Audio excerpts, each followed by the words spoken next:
Was a young woman murdered simply because she saw a photo on a cell phone screen?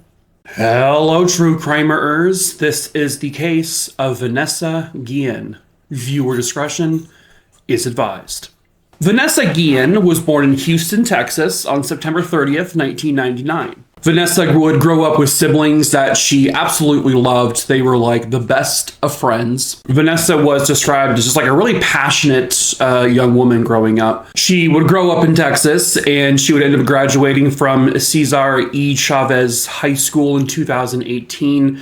Vanessa was someone who apparently was like balancing back and forth this decision to either want to play soccer or join the military. Vanessa really loved playing soccer and she was very good at it. And there was definitely like that potential, that possibility that she could become, professional. But she also grew up seeing like her other family members kind of like in the military, and it seemed to inspire her to ultimately choose the military. And so pretty much right after high school, that's exactly what she did. And pretty much from the get-go, she was shipped off to, I guess, South Carolina. And according to her family, she was the first member of her immediate family to ever really leave the state of Texas. Vanessa was extremely proud of joining the military. She was so proud of serving her country. It's something that she felt was like, is something she was meant to do. One of her sisters said that Vanessa was just the happiest she'd ever been.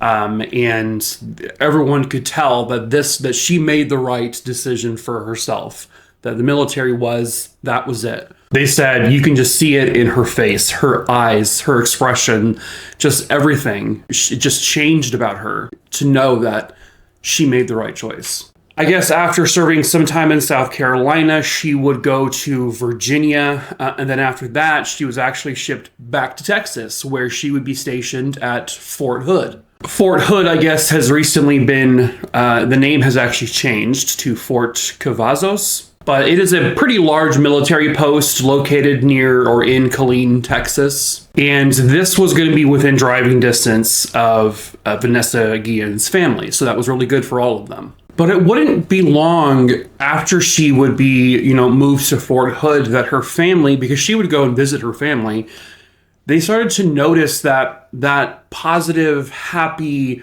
ball of light, that, smile that just gleamed everywhere. It seemed to be fading. Something seemed to have changed after just being at Fort Hood for like a few months. She wasn't as talkative. She wasn't her normal, joyful self. She didn't seem happy anymore. She seemed tired all the time. For a while, her family kind of just thought, well, maybe that's just the military life. She's working a lot of hours. But they eventually got Vanessa to kind of open up. And she admitted something awful. She had been sexually harassed at Fort Hood. She mentioned that it was a sergeant who had been sexually harassing her, and I guess she didn't say his name. And it kind of appeared that, a female working on this military base, it was problematic. Men are unfortunately going to be men. And eventually, because of what happens to Vanessa, unfortunately, it sort of opened up the door and kind of opened everyone's eyes to there being a much, much larger issue at Fort Hood. It was April 22nd, 2020. We are at this point right at the beginning stages of the COVID pandemic. Vanessa had last been seen on the base sometime in the early afternoon, specifically at the Regimental Engineers Squadron headquarters, I guess in the parking lot of that particular building, which is just outside of the armory. And later that night, around 9 p.m., her family had been trying to text her and call her all afternoon, all evening. Her boyfriend had been trying to call her, text her all afternoon and all evening, but they were getting no responses from her. That was very unusual.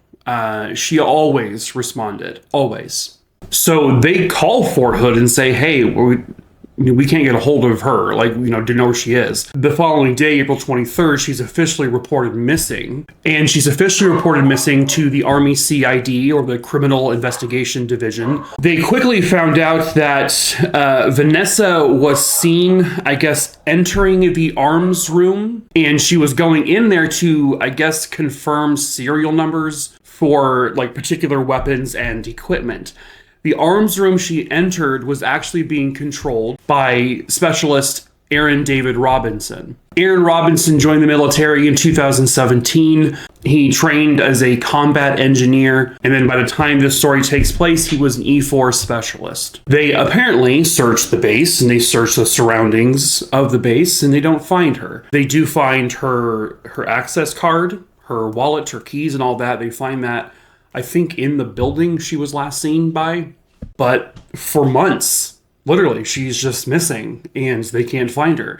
Her family believes the Army is keeping them in the dark, that they're not maybe doing everything they could be doing to find out what happened and where she is.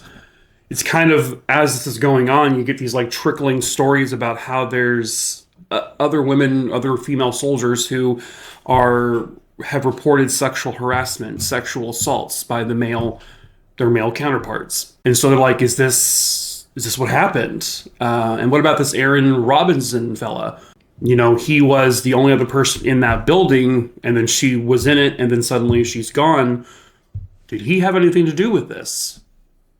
But the CID would say that they had put in thousands of hours of investigation. They interviewed 300, 400 people, all from the base and around the base. They interviewed friends and family, and they are just coming up with nothing.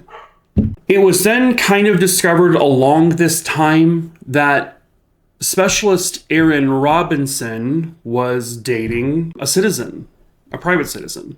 And that was 22-year-old Cecily Aguilar. Cecily Aguilar was married to another soldier there on the base. But that marriage was estranged. It was not going well. It was pretty much nearing its end. Now, this would apparently break fraternization rules at the fort, just considering that, Cecily Aguilar was dating or married to a soldier on the base, and, she could not have been...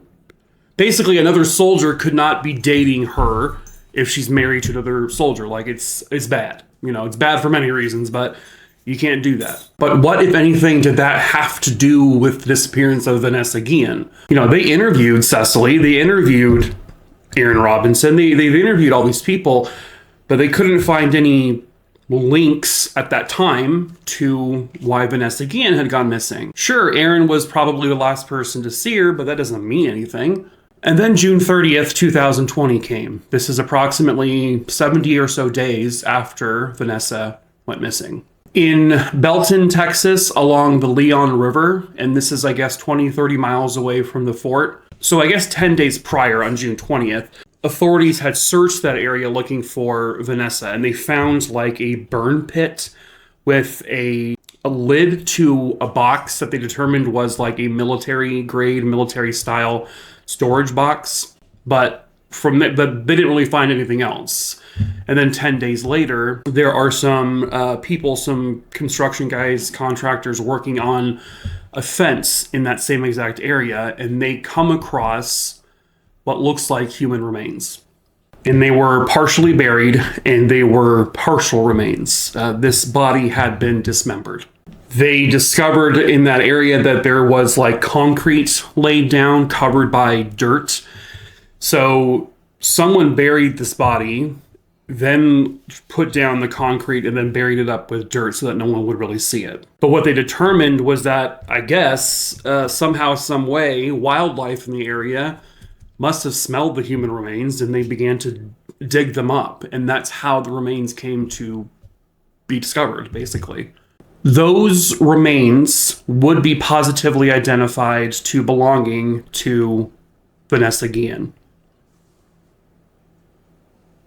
So, because that military grade box, that lid to that box had been found nearby, possibly came from the armory, they decided to first re-interview Cecily Aguilar and then Aaron Robinson. And when they talked to Cecily Aguilar after the body was found, basically after she knows the body was found, Aguilar cracked, and she basically confessed to something.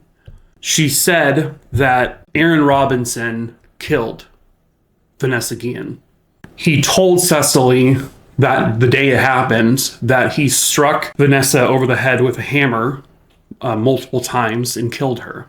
Then he put her in one of those military-style tote boxes and loaded her body into his vehicle. He then enlisted the help of Cecily Aguilar to dispose of the remains, meaning she helped dismember her body and then bury her body, pour concrete, and then pour dirt over the concrete, and then just went about their daily business. Cecily Aguilar would tell police that she was afraid of Aaron Robinson. He's a dangerous guy. And that she felt she had no choice because he just admitted to murdering someone. So, she kind of just complied, which is according to her. That same night that the body was found on June 30th, after they've interviewed Cecily, they decided to have her call him and recorded the phone call. And basically she said on the phone, baby, they found pieces. And he did not deny any responsibility, but he also didn't really necessarily admit the responsibility over the phone. But the way he sounded was like, uh-oh. So they detained him, and they did so under the guise of like he had broken COVID protocols. But that same night, he managed to actually escape custody of the soldiers, and he escaped the fort.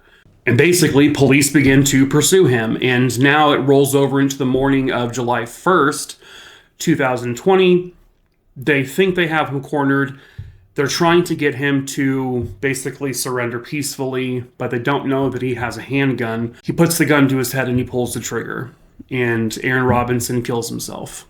Cecily Aguilar was arrested and charged with connections to this case. And eventually she's indicted with 11 different counts. And then she would end up pleading guilty, and she was sentenced to 30 years in prison. What was Aaron's motive? Was he the one sexually harassing Vanessa?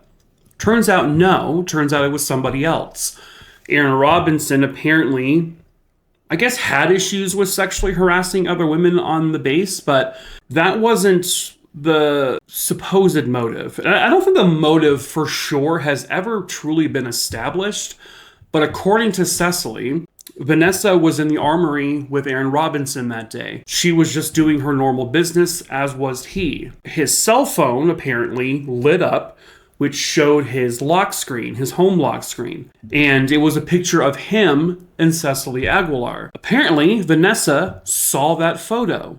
And Aaron, realizing that that was breaking the fraternization guidelines, that, that Vanessa saw that he was dating a woman who was married to another soldier on base, apparently that was enough for him to pick up a hammer and smash her over the head with it and kill her, because she may have found out that he was dating another soldier's wife.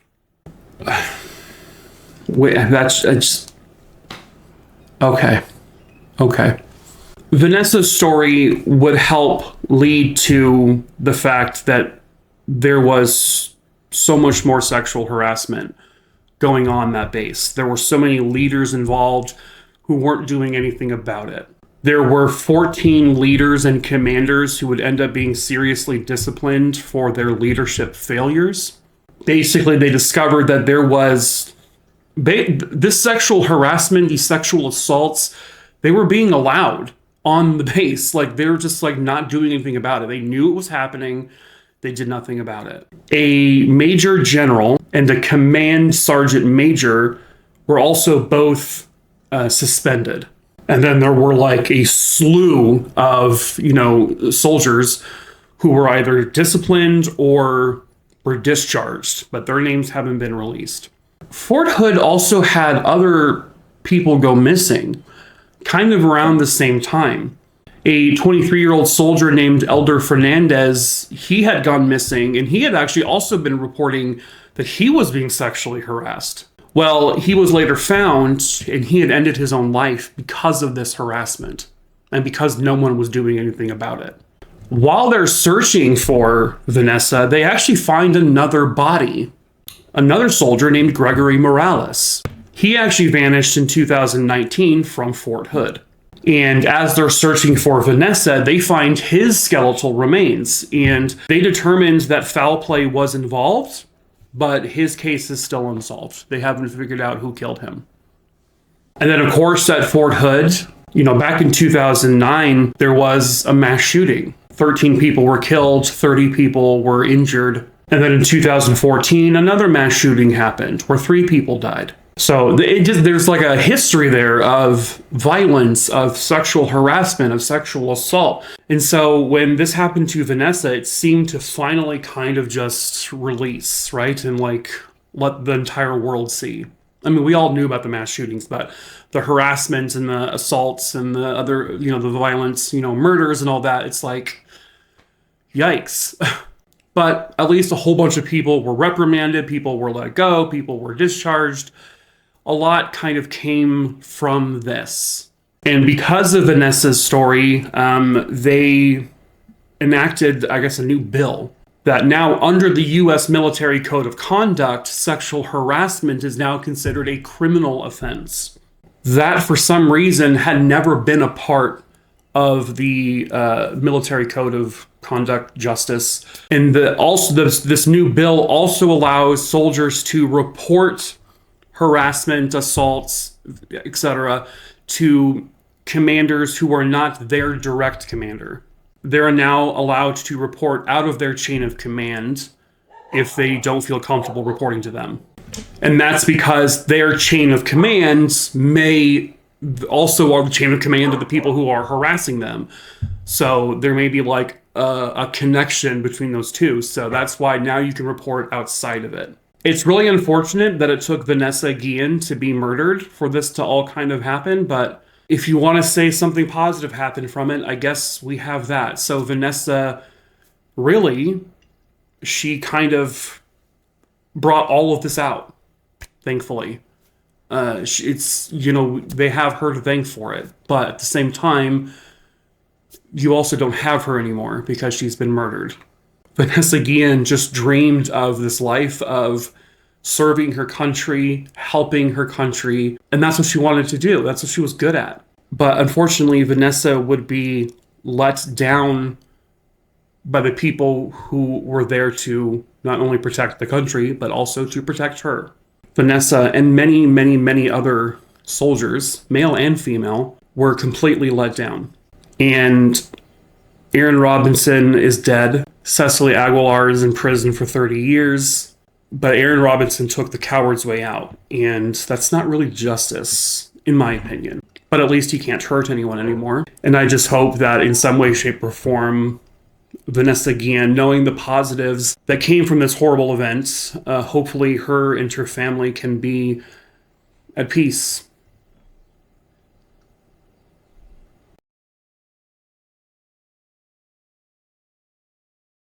He was allowed to walk free even after being convicted. And now the question remains, where is Adam? Hello, true crimerers. This is the case of Adam Emery. Viewer discretion is advised. It's August 30th, 1990, Warwick, Rhode Island. Around 9 p.m. that evening, Adam Emery and his wife, Elena, they went out to get some food with some friends. They go to a seafood restaurant. They have a rather uneventful time. They just sit there, they talk, have a great conversation, and then the night's over. Adam and Elena get into their vehicle and they begin to make their ride home. Well, all of a sudden, a car sideswipes them, sort of crashes into them, but then speeds away. After a few moments or so, Adam at this point is like heated. He's extremely pissed off. Elena says, she points at a car, a Ford LTD, and she's pointing at it and saying, that's the car, that's the one that just sideswiped us. So Adam begins to speed up to this car and kind of gets to the side. In the other vehicle, vehicle, driving it, was 20-year-old Jason Bass, and he was there with a couple of his friends. Adam has the window rolled down, and he's now screaming at this guy, Jason, in the car, saying, "Hey, you sideswiped me. Look at the damage you just did." Meanwhile, Jason's like, "What are you talking about?" He's completely confused. He has no idea what this guy is screaming about. But Adam is like demanding that Jason pull the car off to the side of the road. But Jason just thinks this is a lunatic, that he has no idea what's going on, and so he tries to get away. But then Adam Emery in his vehicle begins to speed up, and he manages to get in front of Jason's car and forces Jason to stop the vehicle. Adam's getting out of the car now to go confront Jason. While he's doing that, Elena takes a knife out of somewhere in the car, gives it to Adam and say, "Just in case, for protection." So now this crazy lunatic is screaming with a knife in his hand, and he's approaching Jason in the car. Jason manages to kind of back up a little bit, and that's when Adam basically slams his hands on the hood and almost begins to like grab onto the hood of the car. So Jason's trying to speed away, but as he's doing that, Adam with his knife, he basically lunges it into the driver's side of the car, and he manages to actually pierce Jason directly into his heart. And this causes him to crash the car into a tree. It's immediately a very bloody scene. I mean, blood just kind of sprays everywhere, and Adam's now covered in blood. 911 is called, but when the ambulance arrives, Jason Bass is pronounced dead at the scene. When police arrive, Adam Emery is just sitting there on the steps of this person's house. He doesn't know this person. They gave him a glass of water to drink. He's covered in blood. And when the police approach him, he just says, "Yeah, I did it. It was me." But he was trying to say it was all because of this big, that he had sideswiped him, and Jason had started this kind of whole altercation to begin with. He tried to flee the scene. Police are able to actually confirm pretty quickly that it wasn't Jason's car that sideswiped Adam's. Based on paint transfers, it wasn't the right guy. Elena pointed to the wrong vehicle, and that's why Jason was so unbelievably confused and afraid of this random lunatic, why he seemed to have no idea what he was rambling about. It was all confirmed that it wasn't him. Adam Emery went after the wrong guy. Even still, you don't just stab a guy for sideswiping your car. I understand you can get mad, but typically you don't lunge a knife into a guy's chest over it. But even more tragic is the fact that this was mistaken identity. It wasn't even Jason. Adam Emery is apparently this well-behaved, good guy. He had never been charged with a crime before. He never seemed to give anyone any red flags or anything like that. But he's charged now with homicide. And while he's on trial for this murder, he is completely just dead-faced. He doesn't seem to be bothered by the events that transpired with Jason. He doesn't seem to care. He shows zero emotion. And on November 10th, 1993, Adam Emery is found guilty of the second-degree murder of Jason Bass. When the verdict was read, Adam Emery completely didn't care. He also never showed any signs of remorse. He never once apologized to the family. He never admitted he was wrong for going after the wrong person. He was just an asshole. I mean, he's a murderous asshole at this point. Right as the verdict is read, he can be seen on camera going to his wife, Elena, who, by the way, was not charged with any connection to this case, this murder portion. And you can see him talking to Elena. They're having a conversation, and unbelievably, he's actually released on bail pending the actual sentencing. The sentencing hearing was going to be a month prior, and they actually let him go. After he's just been convicted of second-degree murder, they let him free. So, the timeline of what happens next. They leave the courthouse. They're observed leaving the courthouse, Adam and Elena Emery, at 3 p.m. At 3:35 p.m., are confirmed to show up at a local sporting goods store. They buy sweatsuits. They buy athletic socks. They buy 80 pounds of strap-on exercise weights. When the clerk rang up the whole total, he would later tell police that Adam was really angry over the amount. Like, he couldn't believe he was paying this much money. Then they are observed, Adam and Elena, observed at a restaurant at 4:45 p.m. Many witnesses can confirm this. Then they arrive at the Newport Bridge, which looked over the, I'm going to say this wrong, I'm sure, the Narragansett Bay. That'll be the only time I try to say that. At 4:50 p.m., they are observed by witnesses standing on the bridge's walkway. They're standing next to their car. By 5:15 p.m., the car and the couple are not seen at the bridge anymore. People can say they actually see the car driving away. At some point after 5:15 p.m. and 6:53 p.m., they got back to the bridge, but no one observes the car back at the bridge. No one observes the two of them either, because at 6:53 p.m., the car is reported abandoned on the bridge. At 7 p.m., the police arrive to confirm that the car is left there on the bridge abandoned. The engine was on, the keys were in the ignition, the lights were on. There was clothing neatly piled in the back seats. There was cash on the front seat with several credit cards that have been snipped and cut up into little tiny pieces. Adam Emery's driver's license was left behind in the car. And so, based on, they also found the receipts that showed the purchase of all this stuff at the sporting goods store, including the weights. They kind of came to the conclusion, well, did Adam and Elena plan this to kill themselves because of this conviction? And that's why maybe they got these weights to like weigh them down in the river. So they end up dredging the river, they comb it, and they thoroughly search it. They find nothing. They find no traces of them. When police interviewed the clerk at the sporting goods store, when they found out that Adam was like visibly really upset over the price of everything, they thought that was strange, because if there was a plan to commit suicide, why would he care how much something costs? Like, it wouldn't make any sense for him to be that mad. When they interviewed witnesses at the restaurant they were seen at, the witnesses said that the couple was like having a really happy conversation. They were smiling, they seemed happy. One of the investigators decides to kind of question people at the courthouse right before they had let Adam go. And there were witnesses who said they saw Adam and Elena having this kind of deep conversation, and they found out that this was actually captured on camera, thankfully. And they brought in a specialist who could read lips.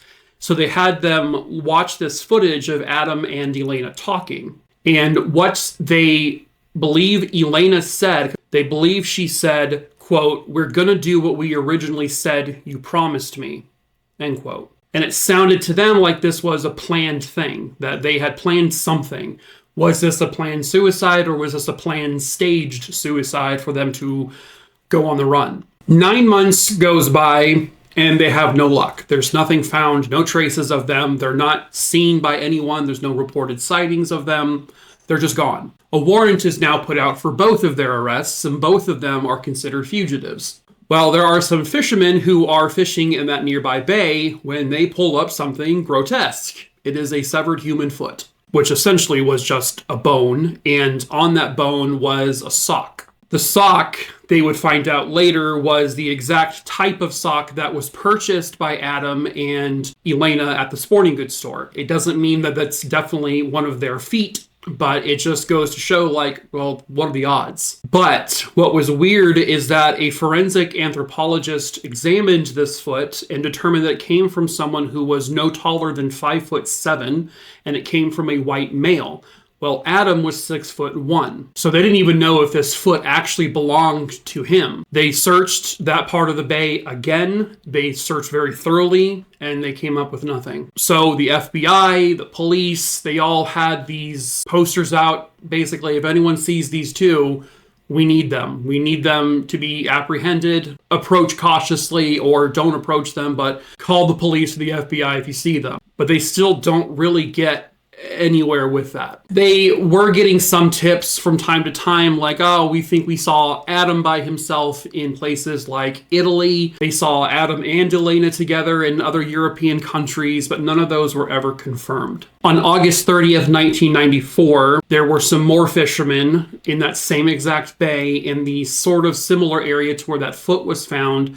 Well, this time they pull up a human skull. They are able to bring it back to the forensic anthropologist. I think they had dental records of both, and they confirmed that the skull belonged to Elena Emery.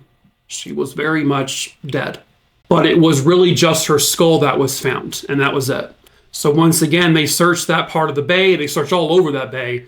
Still nothing. They find no more bones, no signs of anyone else. They don't know how Elena died. That's the other thing, is they don't know if, was this actually a double suicide and they both went into that bay? And so maybe it just, with currents and everything and with the animal life there in the bay, is it possible that their remains were just sort of chewed up and eaten on over the course of time and we're just never going to find them? Or the other theory is that Adam just killed Elena because it's way harder to make two people vanish. Way easier to do that with just one person if you're only depending on one. So there is a thought that Adam just said, well, screw it, and killed his wife to make it harder to find both of them, and now he's on the run.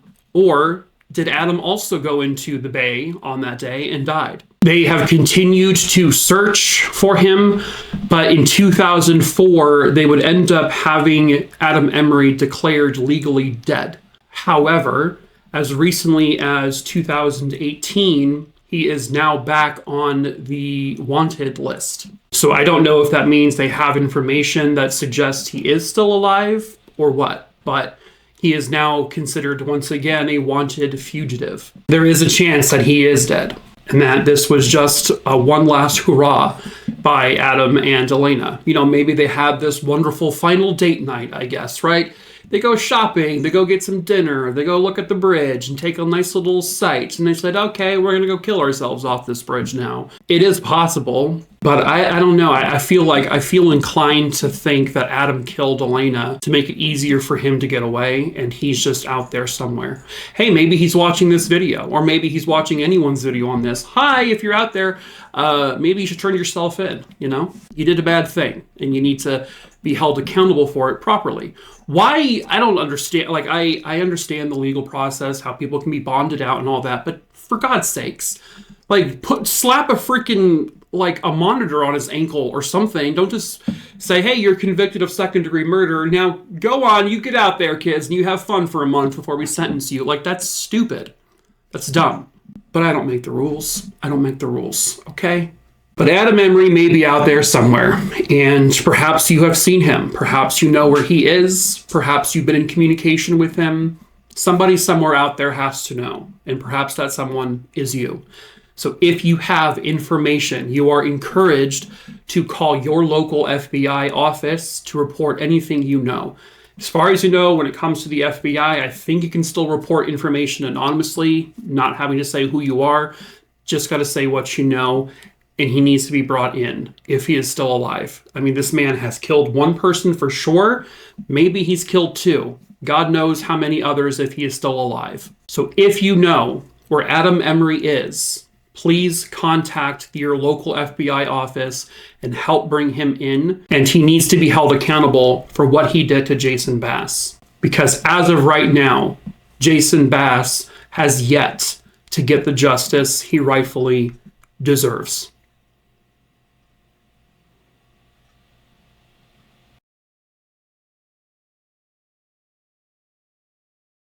She was in an amp, and I was busy, and I just called her, figuring she was right there somewhere. I walked to the front, and I looked, and her toys were on the sidewalk, and she never walked away from her toys, ever.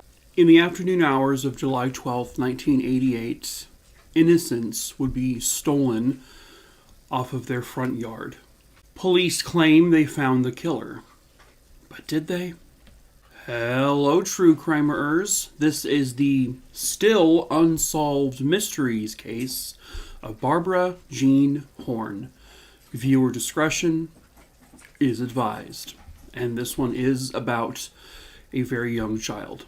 This story was originally featured on the show Unsolved Mysteries with Robert Stack on November 16th, 1988. I believe this was a very unique case on there because it actually featured one of the only times that Robert Stack just did a face-to-face interview with a detective on this case, and there wasn't any like actual recreations shown. Sharon and John Fahey lived in Philadelphia, Pennsylvania, and they lived on the 1400 block of St. Vincent Street. Sharon had a child from a previous relationship, and at the time of this story, her child was 4-year-old Barbara Jean Horn. At approximately 3 p.m. on July 12, 1988, it was a very bright, sunny afternoon. Sharon was at her work, and John was at home with Barbara Jean. Now, Barbara and John were out on their little, front yard. It was like a large patch of grass, basically.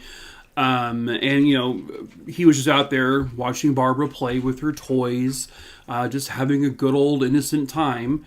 Then he had gone back inside the house, left the door open, with Barbara still playing on the front yard, so he could do just a couple of simple chores around the house. 45 minutes to an hour or so later, John calls for Barbara to come inside, but she doesn't respond, and she doesn't come back inside the house. So he goes out to the front yard, and his heart and his stomach sink. Barbara Jean, she's gone. He frantically searches every square inch of the house. He looks all around the neighborhood outside. He goes door to door, asking neighbors if they've seen Barbara. No one has seen her.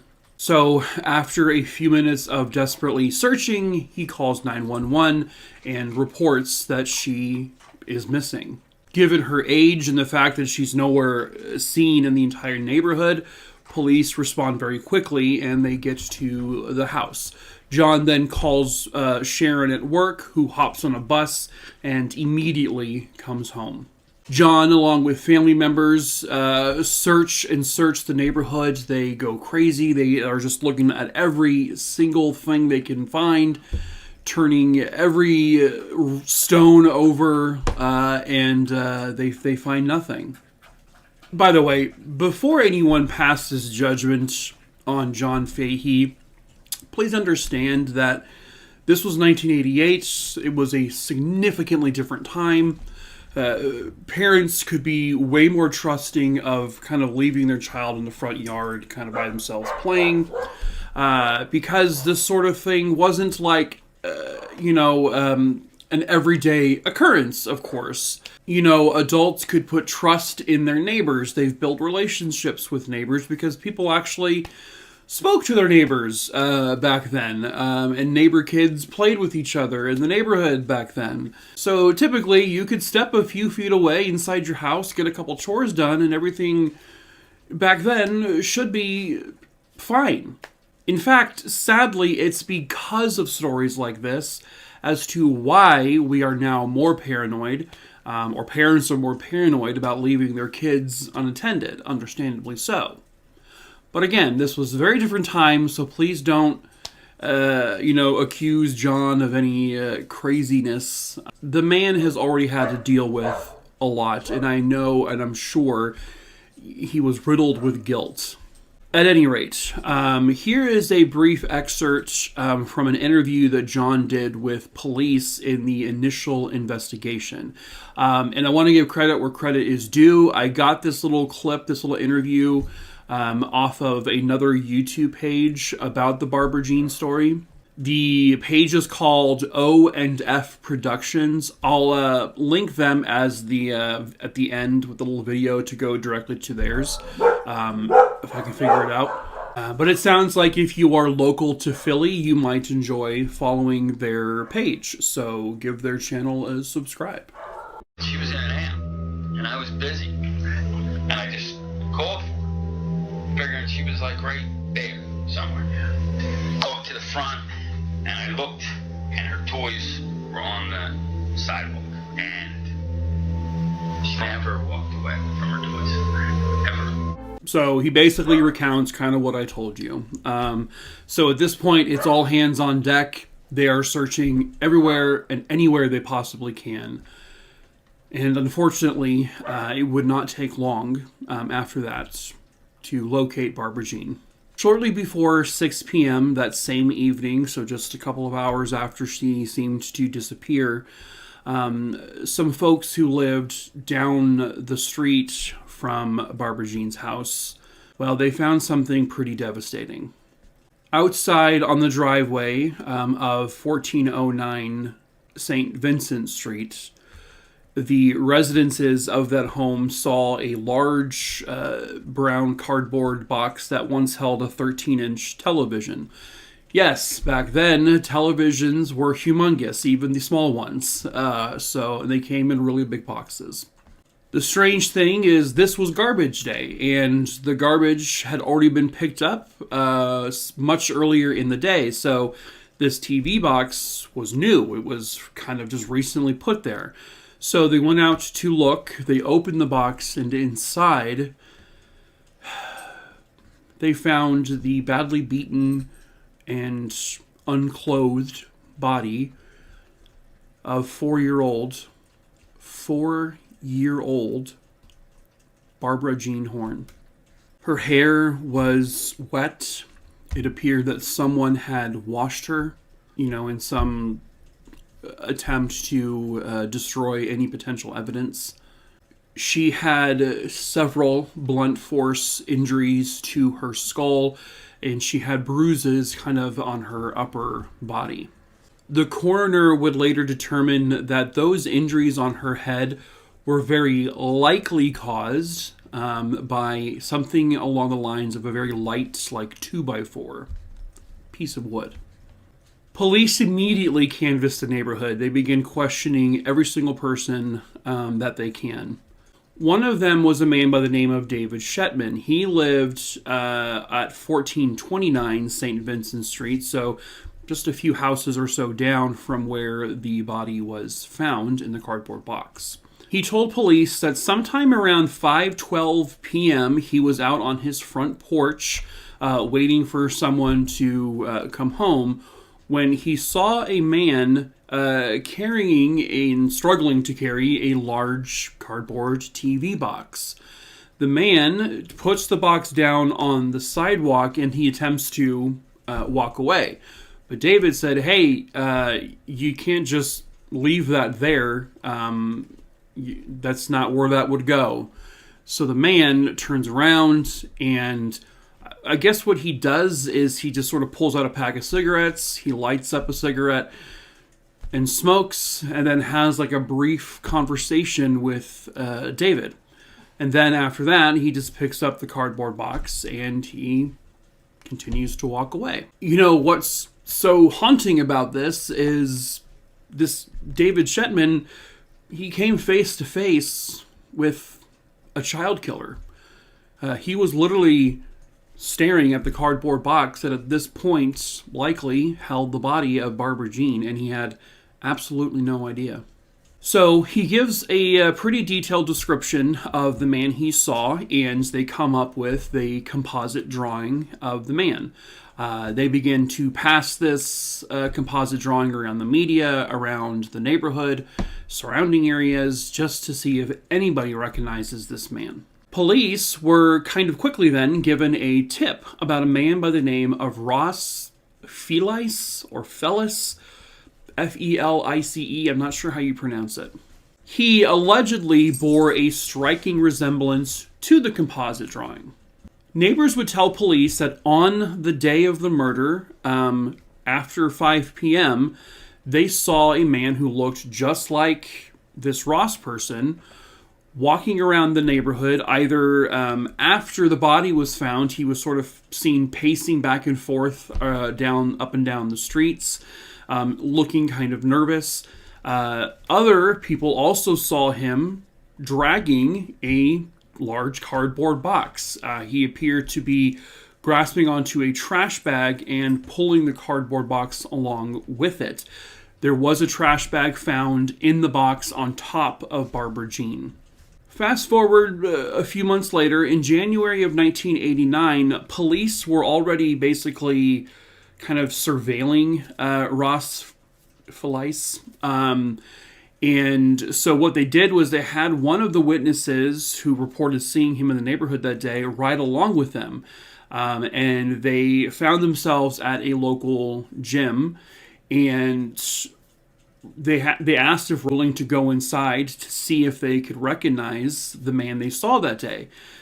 The witness goes in and he says, "Yes, I recognize Ross Felice. He is the guy that I saw in the neighborhood that day." The witness said, quote, "There is no doubt in my mind that the man I saw that day was this man, Ross Felice." He said there is no doubt whatsoever. He was positive. Now, the neighbor who had a conversation with this gentleman carrying the box, he said the man was about 5'6", 5'7", and roughly 160 pounds. Ross was about 5'7", 160 pounds. So everything is lining up, right? Everything is matching. This is the guy. This is him. So police arrest him. Right? Right? No. Why not? What? Apparently, there were fingerprints found on the cardboard box, as well as the garbage bag that was laid over the body, and apparently those fingerprints did not match Ross at all. So I guess that's the one and only reason why police didn't arrest him. So they basically just let it go. They just said, Ross can't be the guy. The TV box itself would lead police to another suspect. After doing some intense sleuthing with like the serial number and the barcode on the box, they discovered exactly who purchased this particular television.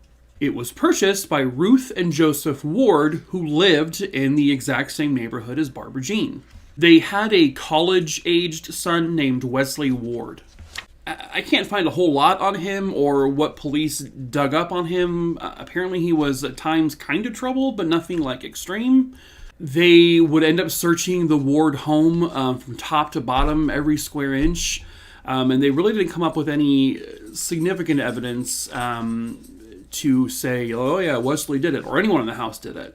And again, the fingerprints on the cardboard box in the trash bag didn't match Wesley or anyone in that house, which is actually kind of unusual since it was their box. You think their fingerprints would be on it, but they didn't match. Okay, so who else did they look at? Well, of course, the very first person they actually looked at was Barbara Jean's stepdad, John Fahey, because he was the last person to see her alive. But his fingerprints also didn't match any of the evidence. I think at first they just desperately wanted it to be him because that was like the easy solution. And they dragged him in and out of interrogation rooms and questioned him, and I mean, for hours at a time, and they kind of berated him, they scolded him, they just treated him like crap, and they treated him like he was the actual killer. They also gave him multiple polygraph tests, which he passed every single time. But they never had any conclusive evidence, no physical evidence to connect him to it. And I gotta be kind of honest here, like, for him to have done it, it just seems kind of far-fetched. And the reason why my brain is processing it that way is because I feel like if he did something to her right there on that, in their house or on the front lawn or something, I feel like people would see or hear. But more importantly, I kind of feel like he wouldn't have been able to then walk to a neighbor's house, grab that large box in broad daylight, put her body inside, and then drag her around the neighborhood. But then again, someone actually did do that, and they haven't been caught at this point. So, I mean, I guess technically it could have been him, but for some reason, I'm just not thinking like, I feel like people would have known who it was if it was John. And all of the witnesses who saw the man dragging the box, and there was actually a few people who saw him, none of them said it was John Fahey. So police did collect a whole bunch of evidence from the box, but none of it was like anything they could really test back in 1988. They stored it, but they just didn't really know what to do with most of it. So all they really had as conclusive evidence was the witness testimonies of all the people who saw this unknown man, dragging this box around the neighborhood carrying Barbara Jean's body. The majority of these observations happened between 5:12 p.m. and 5:23 p.m. And Barbara Jean was last seen alive sometime shortly after 3 p.m. So there is roughly a 2-hour and maybe 15-minute or so window of time where she was taken off of her front yard and murdered, and then put in a box and dumped. All within the neighborhood. The case pretty quickly went cold. They just didn't have anything. And over the course of a couple of years, they dragged John Fahey back into the interrogation room a number of times, but nothing ever develops from that. In 1992, a couple of new detectives were assigned to the case. And those were detectives Martin Devlin and Paul Worrell. They were supposedly the best of the best, high conviction rates. They had a high rate of percentage of cases solved. And they were kind of known for solving a lot of these cases through gaining confessions from the so-called killer. Boy, and this is when the saga really begins. The first thing they do is they bring in Sharon and John Fahey back into the police station. They interview both of them. They kind of point accusations at both. They say Sharon is hiding something. She's hiding. She knows more than what she's saying. They again accuse John, but again, they can't prove it, and John is an intelligent man. He won't just sit there and confess to something he didn't do. They go back and they interview people in the neighborhood, and they discover that one witness says that they believe that the man they saw dragging the box around the neighborhood was a local man by the name of Raymond Sheehan. At the time, Raymond was accused of killing a young girl named Heather Coffin, and her murder happened in 1987. Now, Raymond wouldn't officially be caught and put on trial for that murder until 2003. So in 1992, it's reasonable to think that if he was accused of one murder of a younger girl, it's possible he could have done another one, and now someone says they saw him carrying the box. Well, these detectives noticed that Raymond Sheehan was on a watch list in regards to the case of Barbara Jean Horn, but no one ever actually interviewed him. I don't know, I can't say that for certain. I don't see anywhere that says they brought him in for questioning. Regardless, in 2003, he was caught and he went on trial for the murder of Heather Coffin, and he was sentenced to life in prison without parole. And then from there, he still wasn't looked at for Barbara Jean Horn. So they move on, for some reason, to another neighbor in the neighborhood.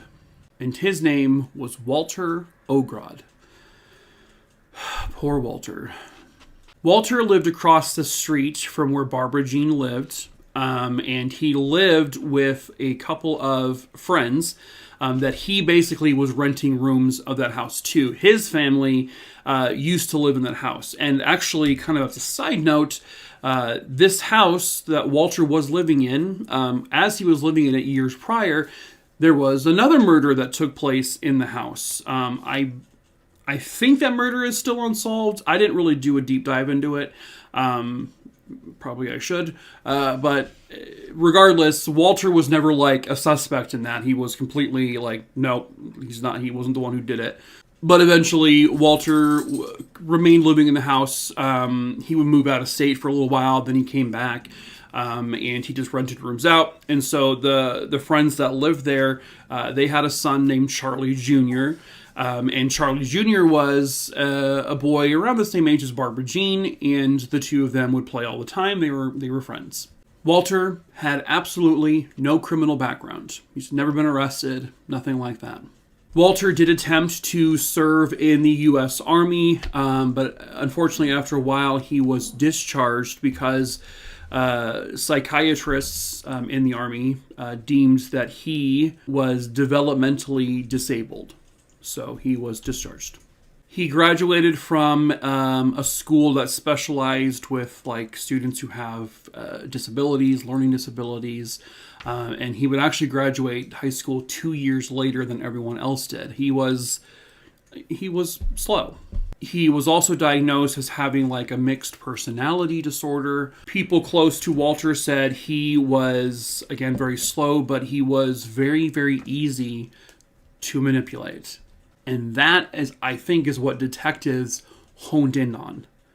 Easy to manipulate. To them, Walter Ogrod just looked the part. In April of 1992, police would just sort of politely ask Walter if he was willing to come in to just simply provide information. They told him that he would just be an informational witness. And Walter agreed. He said, yeah, sure, that's fine. Walter worked for a delivery service for a bakery. And the particular day he was asked to come in, he had also just worked a double shift. He had worked 18 straight hours, and he was awake several hours before that. So after he got off work that day, he went straight to the police station. And Walter wouldn't breathe free air again until 28 years later. Police were not really looking for just an informational witness. They interviewed him for what they claim was 6 hours, but what Walter says is they interviewed him for upwards to 18 hours. They grilled him. They berated him. They questioned him hard. They just flat out said, we think you're the one who did it. And so if you think about it, Walter is up now at this point for at least 36 straight hours, possibly 40 or longer hours. He is absolutely just dead tired. He had just worked a very long double shift with very few breaks. He then spent another 6 to 18 hours being grilled by police. He is developmentally disabled. He is not being fed during this time. And eventually, it all sort of just boils over. Walter ends up signing a 16-page handwritten confession note. The confession was handwritten by Detective Devlin, who claims that they are the exact words that Walter said. And then Walter just went through and he signed every page of that document. But Walter did not write it himself. You may wonder, well, why is that relevant if it's who cares who's writing it? Because if it's another person writing it, especially one of the detectives, that really kind of brings into question, are these what Walter actually said? Are these the same words he said? Because there's no way to prove it. So here is the confession that Walter gave. That afternoon, sometime after 3 p.m., Barbara Jean walked across the street, knocked on the door where Walter Ogrod lived, and she asked if Charlie Jr. could come out and play. Walter then says that he managed to lure her inside with the promise of playing with Charlie. But instead of bringing her to Charlie, he brought her to the basement where he then tried to force oral stuff with her when she screamed and tried to run away. And he said he grabbed one of those metal weight bars. You know, you put the weights in the end, and stuff that I don't do. He said he grabbed one of those bars and he just whacked her over the head at least 4 times, possibly more. He then says he takes off all of her clothes and hides them in a vent. And even though he said what vent, those clothing items have never been found. He then washed her body in the kitchen sink. He then says he carries her unclothed body, and he happens to be sharing the same driveway area as the Ward family, the family who had the cardboard box. So he then says he puts the body in the box, covers her with a trash bag, and then proceeds to drag the box around looking for a place to dump her. My issue is, and it kind of goes back to my issue with John Fahey, is that's really bold to just in broad daylight carry in your arms an unclothed 4-year-old child who is deceased just openly, and then put her in a box right there. Like, that just seems really bold. But again, I guess someone had to have done it, because that's what happened. None of the witnesses, and keep in mind this is a neighborhood Walter has lived in for a while, they all recognize him. None of them said that he was the man who spoke to them or was seen dragging the box around or was seen pacing the neighborhood. Not one witness. His fingerprints did not match anything on the cardboard box or the plastic bag. So, despite no witnesses seeing him, despite no physical evidence connecting him to her murder whatsoever, he is the one they decide to arrest.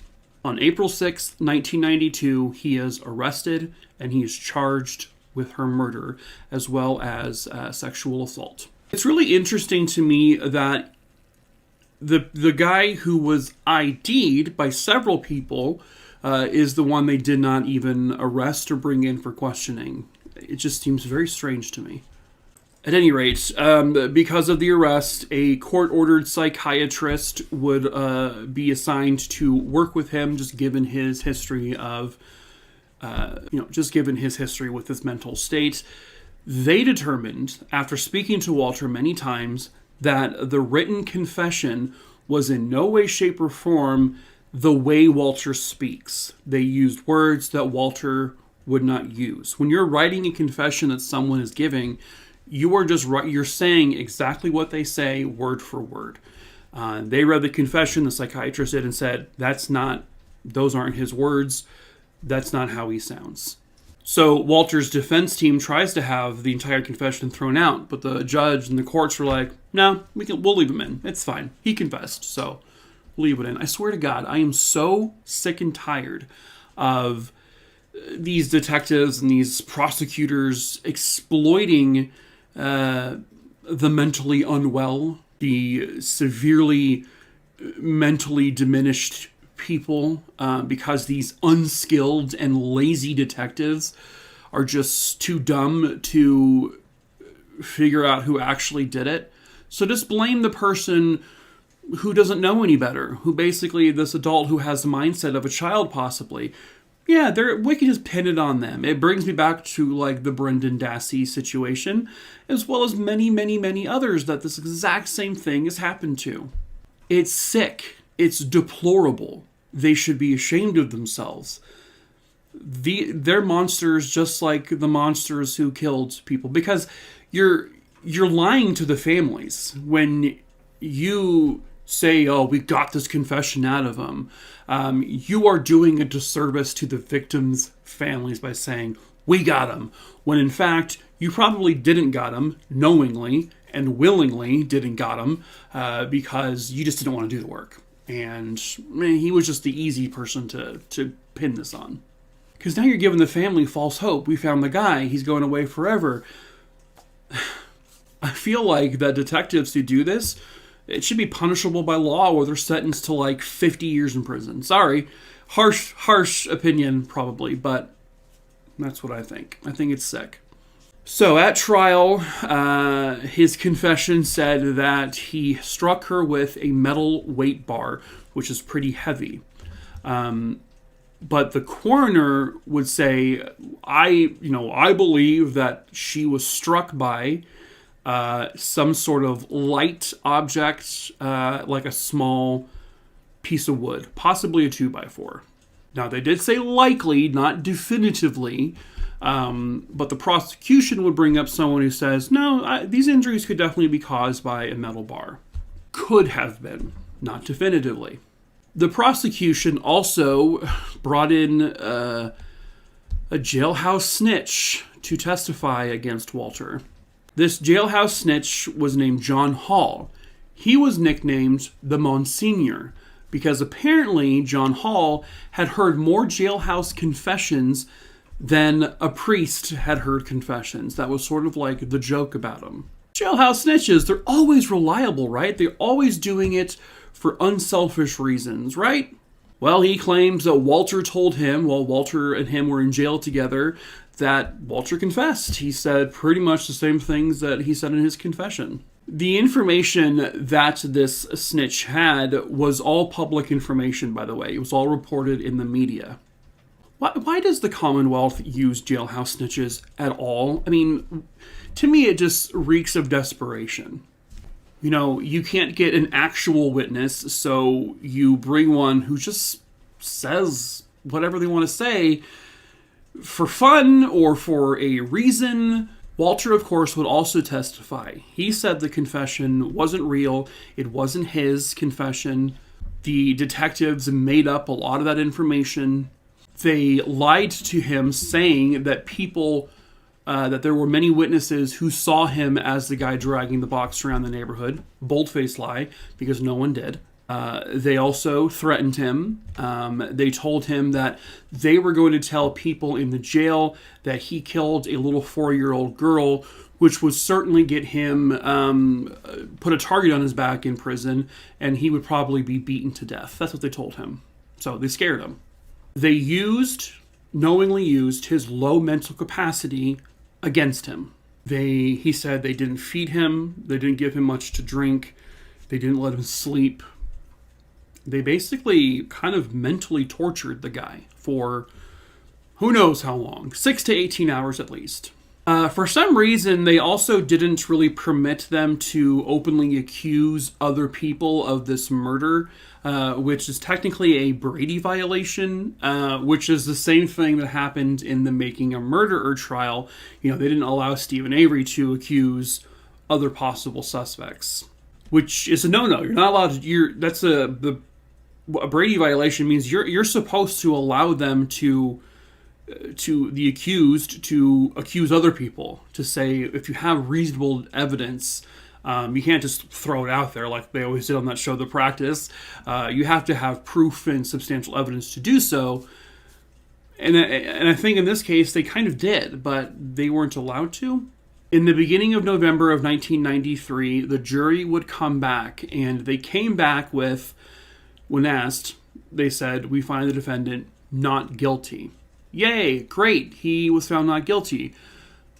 Until the judge polls every single jury member, which is what they're supposed to do to make sure they all agreed with the verdict. One of the jurors stood up and said, "I think he's guilty, and I think I can't sit here and stand for this." One person did that. Everyone else said, "Not guilty." But because this one juror stood up and said, "No, he's guilty," the judge had no choice but to order a mistrial, because now we had a hung jury. He went on trial again in 1996 with pretty much all the exact same evidence, the exact same testimonies, including the jailhouse snitch. This time, for some reason, the jury found him guilty of all charges, and he was sentenced to death. That is unbelievable to me. So Walter just sat on death row and sat and just waited for his sentence to be carried out. If you go back to the day he was arrested, he had spent 28 years in behind bars. It would be 28 years later when his miracle came through. The Philadelphia District Attorney's Office had a team called the Conviction Integrity Unit, where they go over cases similar to Walter's to make sure everything looked hunky-dory. So back in 2018 or so, that team was assigned to this particular case. They were given access to everything, all the evidence. And of course, they had a box full of evidence with evidence that was never tested because they didn't have the technology back then. They had they had hair samples, fingernail scrapings. They had apparently left on an object in the box with Barbara or on her body directly. They found a small sample of what could have been some sort of bodily fluid, probably male bodily fluid. So they actually collected it and stored it properly. So now all of this evidence is tested and it's ran against Walter. By 2020, not one piece of this evidence, physical evidence with DNA, matches Walter. None of it. Most importantly, the physical male DNA left on her or near her did not belong to him. Said it was 100% not a match. They also found out that the prosecution, their own prosecution, by the way, this is the prosecution investigating this, that they withheld information from the defense, such as the fact that this jailhouse snitch had recently testified in 12 other trials. 12! And the prosecution still felt he was a reliable and trustworthy source of information. They found several documents from the coroner that stated that the murder weapon had to have been something light, and it would not necessarily have been something like a heavyweight bar. That it had to have been done by something like a light piece of wood, like a 2x4. They did not believe that the injuries were caused by a heavy metal bar. But that information was withheld from the defense. They also withheld evidence where they had testimonies, witness statements from several of Walter's previous teachers who all said Walter had a very limited mental capacity. And for him to do something like this seemed kind of very unlikely. On June 10th, 2020, the prosecution, Philadelphia's prosecution team, would go to the courts to say, we don't believe Walter Ogrod is Barbara Jean's killer. The prosecution requested the courts release Walter, and they did. Due to false testimony, prosecutorial misconduct, evidence withheld, and a confession that the courts and people on this prosecution team all agreed was very clearly coerced and was obtained in a very questionable fashion. They withheld vital information about the murder weapon, which, by the way, was never found. So on June 10th, 2020, Walter was released and his entire conviction was completely vacated. It was completely erased from his record. The two detectives, Devlin and Worrell, who got the confession from Walter, well, turns out they've done that before in the past. Go figure. Walter Ogrod was not the first person to have a conviction overturned by DNA evidence where they were originally convicted based on a confession given to these two detectives, a false confession. As a matter of fact, one of the detectives, Devlin, was charged, I think in 2020, 2021, with perjury, lying to the courts with regards to stuff like this. His case is actually still ongoing. The other possible suspects from early on, like Ross Felice and Wesley Ward and Donald Sheehan, I can't find conclusive stories where like they were tested DNA wise.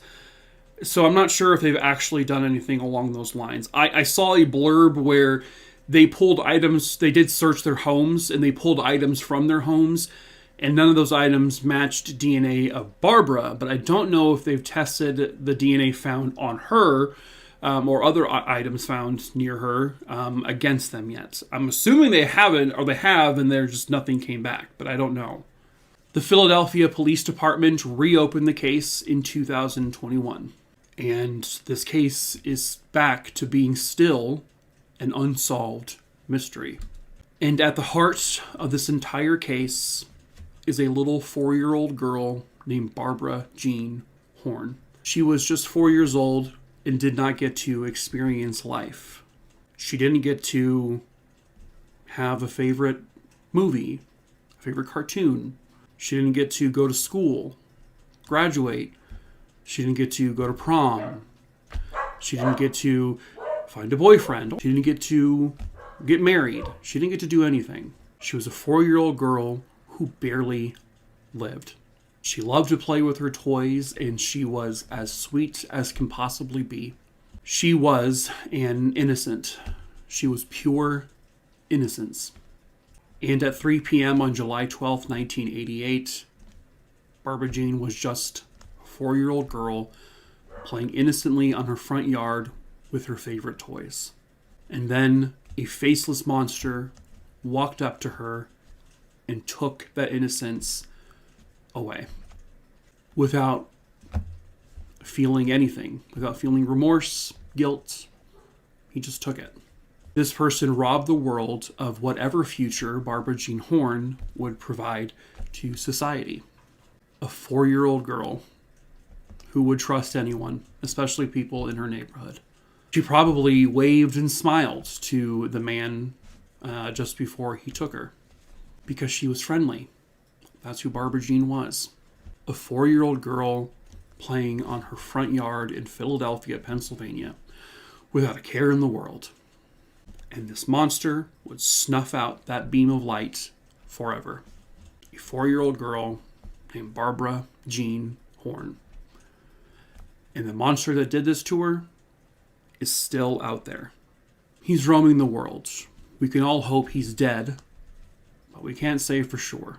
I, for one, just hope he hasn't stolen more innocence from the world, but oftentimes these people repeat themselves.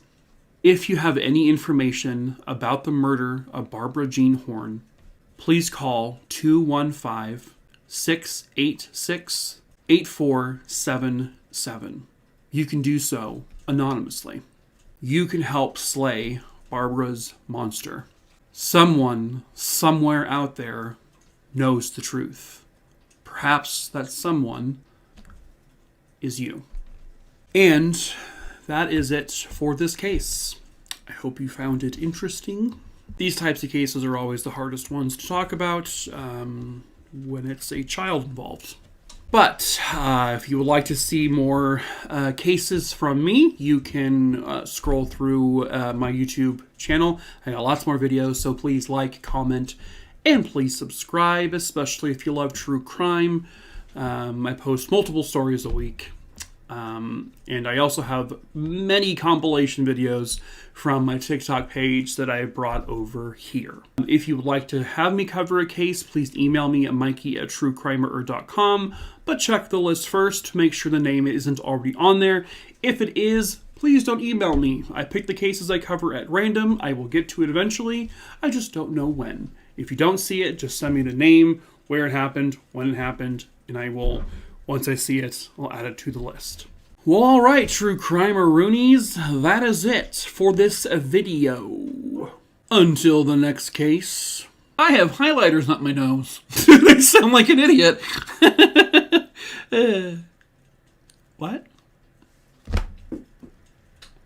I have problems and I don't know how to end videos, and I don't know what to, I just